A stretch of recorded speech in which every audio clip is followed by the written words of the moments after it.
The other part of this video is instead the opposite. This is something I get asked a lot. Can I put stereo effect on my mono bass? Usually a real one. First of all, is that correct? Can I do it? How can I do it? Will the world explode if I do it? The answer to those questions are yes, you can put stereo effects on your mono bass. I actually like to do it myself for most genre. And breaking news, no, the world is not going to explode if you do it right. So very much like the previous example, what we need to pay attention to is not to have a low-end information on our stereo channel, on our side channel, for the same reason that we mentioned earlier. So the way to put stereo effect on a bass is to send your bass to either a mono aux send, on which we will put a stereo plugin, or to send it to a stereo aux. Now, the important part is what we do with the signal that comes on our aux channels. We have two choices here too. Either we cut the low end before hitting the effect, in this way we feed the effect a signal that doesn't have a low end, or we cut the low frequencies from our effect return. Is that the same thing? No, not even remotely. Because if we send a full signal, the effect will be excited by the complete sound. So for example, if we put a stereo small room, pretty common thing for basses, for electric basses, the room, quotes, will be excited by the low frequencies also, giving us a different sound as if we send an already cut signal. In this case, if we have low frequencies in the stereo channel, we do one of the two things mentioned before. Either we cut the whole thing or the stereo portion, or we mono from a certain frequency down. What do I prefer? 9 times out of 10, I just cut the whole thing, because not only I usually don't need low end on the side channel, but I don't need much low end in my effect returns anyway. There are exceptions, obviously, like verbs for toms or some special effect, but overall you really don't want low end on your effect return. So in this case, my preference is always to limit the bandwidth of the effect no matter what. So let's hear some example. We have a bass here, and I'm sending it to this mono aux and to this stereo aux. Now I'm in Pro Tools. I can put a mono to stereo reverb. Let's try deverb. Easy enough. And as we said, we can do two things. We can cut the low end before hitting the reverb. In this way, not only we won't have much in the way of stereo low frequencies on our return out, but the reverb itself won't be excited by the low frequencies. Since that I'm sending pre-fader, I can solo just the effect.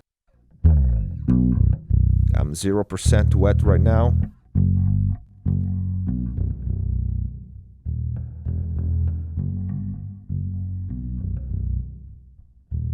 And like I said, I love to put stereo effects and small rooms on basses. It's not that uncommon for me. But you hear, there's a lot of low end that we don't really need. Let's take a look at the analyzer. As you can see, there's a lot of stuff down there. So, first option, we cut the low.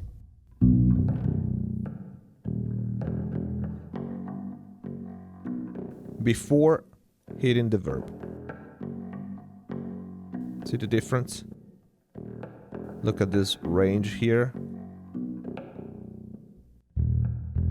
Without the cut, okay?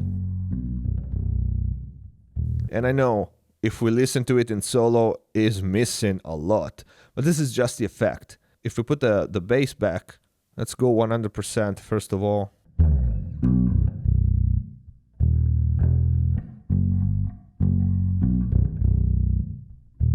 Without the cut, the reverb is excited by the whole signal. And it's kind of muddy. Much cleaner like this. It gives the bass a nice space, nice depth without cluttering our mix and our stereo image. Let's hear just the effect.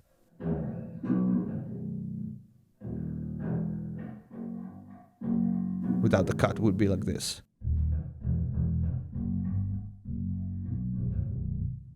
The other option is to cut our reverb return.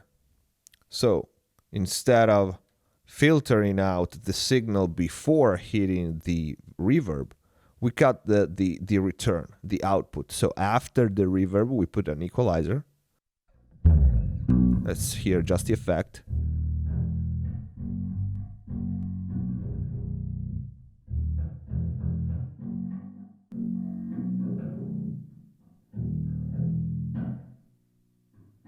And as I said before, the effect is slightly different. Now, how noticeable the difference is going to be in your mix is something to be assessed case by case, but is an option because you have low frequencies entering the effect. In this case, we have a reverb, but if we had a flanger, if we had a chorus or a distortion, the effect being excited, being fed by low frequencies also is different than cutting the return of it. Let's try to hear the difference with and without the two options. Let's say we cut at 180.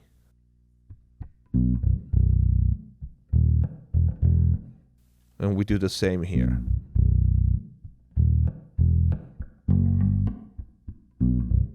So this would be removing low frequencies after the verb.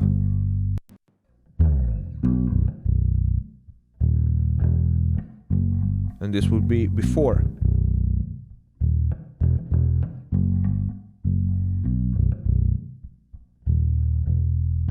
Is a lot different. Let me turn the effect up.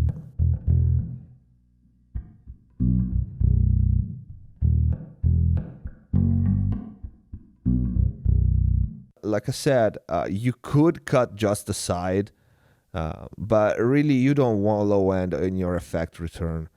It'll just eat up headroom and mess up your mix. So just cut the whole thing. And anyway, this is what I wanted to show you. What we feed the effect, it affects the effect itself differently. So it's different if we cut the signal before or after. I like the after better, and that's what I usually do.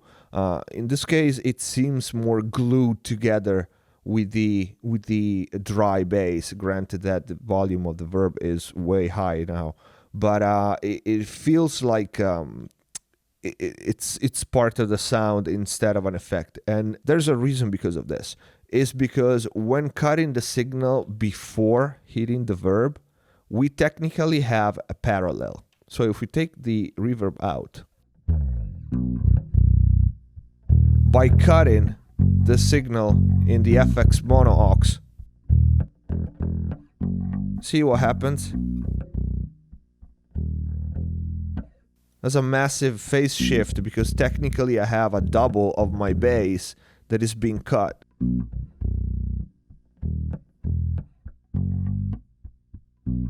And is eating up low end.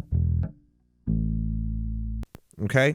As you can hear with the SSL filter, the bass itself, the overall sound, so the bass out and the FX mono, which right now has no effect on it, it sounds hollow together.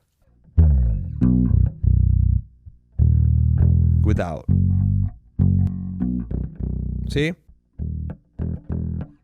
So, despite we have an effect after it, EQing, in this case, filtering before hitting the effect, is causing phase problems. And for this reason, I like to cut the return of the effect better. So let's try some distortion. In this case, we have a mono source. If I want to put distortion on this, we need to stereoize our signal, which is coming in mono.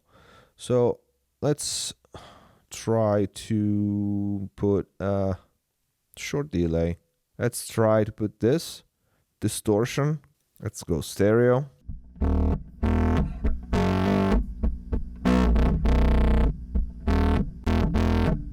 So in this case, it might be better to cut the signal before hitting the distortion. I don't know. We're going to try that. Let's see how it sounds if we cut the low end before hitting the distortion.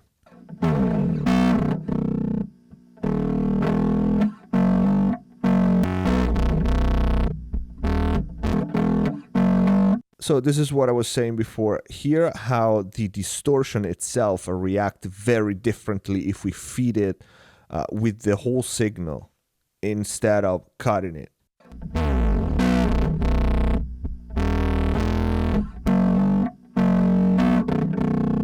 Okay? Let's hear it with the bass.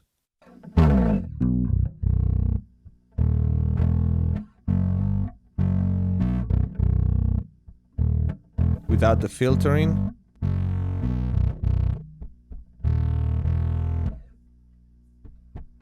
And now let's try to cut the return instead, after the distortion.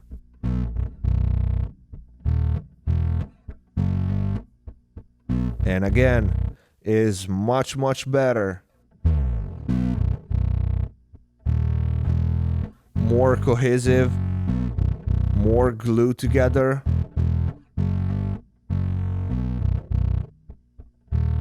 As opposed to this. Hear how hollow it sounds?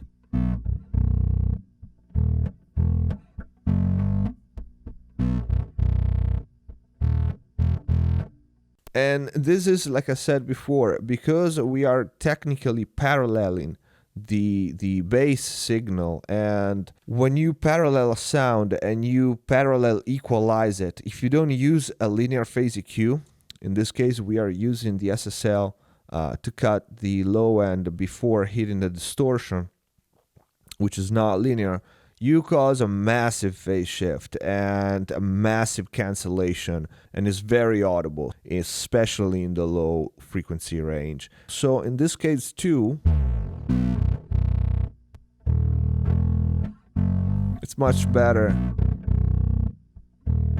to cut the low end after the distortion. I don't even want to say it's better. It's two different sounds. One might work for some material and the other better for other. But as a general rule, keep this in mind. When you paralleling a sound, pay attention to what you EQ in parallel, because you're gonna mess up the phase correlation with a dry track. Okay? So this is it for today. I hope the video was informative. Thank you for the support, guys. If you like this video, please don't forget to click the like button, subscribe to the channel, and see you next time.